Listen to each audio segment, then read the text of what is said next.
Саламатсыздар ма, құрметті әріптестер? Бүгін мен сіздерге осындай ұлттық ойындардың бір ойынды көрсетемін. Ұлттық ойындардың ішінде Ханталапай деген ойын. Ханталапай ойынын мысалы сіздер білесіздер, ол асық ататын ойын.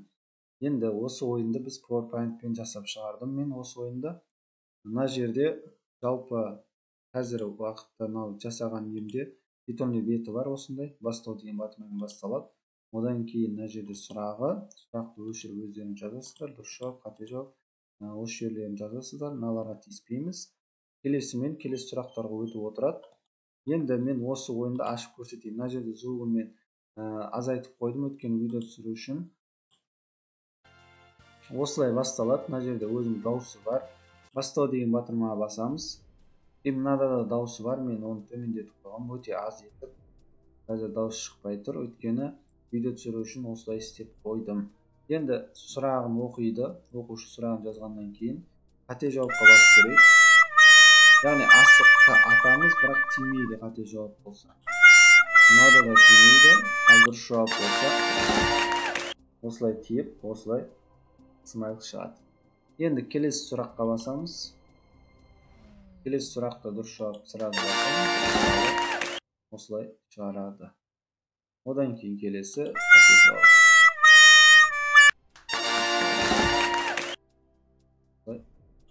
Осылай кете береді. Енді мына жердегі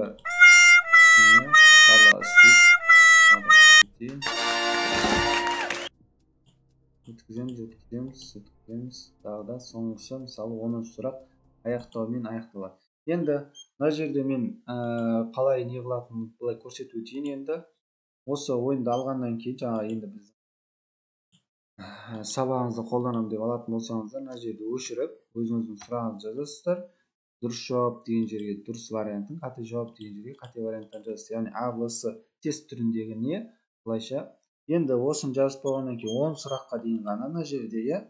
Енді осы сұрақты мен қалай көбейтемін? 30 сұрақ, 50, 40, одан да көп сұрақтар болатын болса, мынау слайдты просто дублировать слайд жасаймыз. Ештеңе жасаудың қажеті жоқ. Дублировать жасайсыздар болды. Енді мына 9 емес 10 болады. Мына соңғысына тиіспеңіздер, сонда аяқтау дегеніміз өзі жаңағы аяқтап жібереді бізде. Сол үшін одан алдыңғы слайдтарды дублировать жасап өзгерте бересіздер.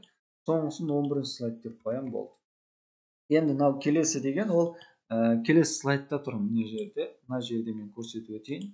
Міне, следующий слайд деп тұр. Осы гиперссылка істей береді барлығында. Дублировать слайд деп сұрағын көбейте бересіздер. Мен қазір уже 11 сұрақты етіп қойдым. Міне, өте оңай. Сұрағын осылай көбейтесіздер, сұрақтарын жазасыздар, варианттарын жазып, осылай пайдалансаңыздар болады. Өте бір қызықты ойын болады деп ойлаймын, өйткені мына жерде смайл шығады, одан кейін мына жерде өзінің звугы бар. Мен төмендетіп қойғам, оны да көрсетіп өтейін. Міне, өте төмен звукта тұр, осыны шығарсаңыздар дауыс шығады. Шығарып қоясыздар, ойынның барлық барысында осының дауысы шығып тұрады. Яғни бір ойынның дауысы. Керек емес болса, осыны алып тастасаңыздар да болады, былай өшіріп. Енді осы ойында сабақтарыңызда пайдаланыңыздар. Назарларыңызға рахмет.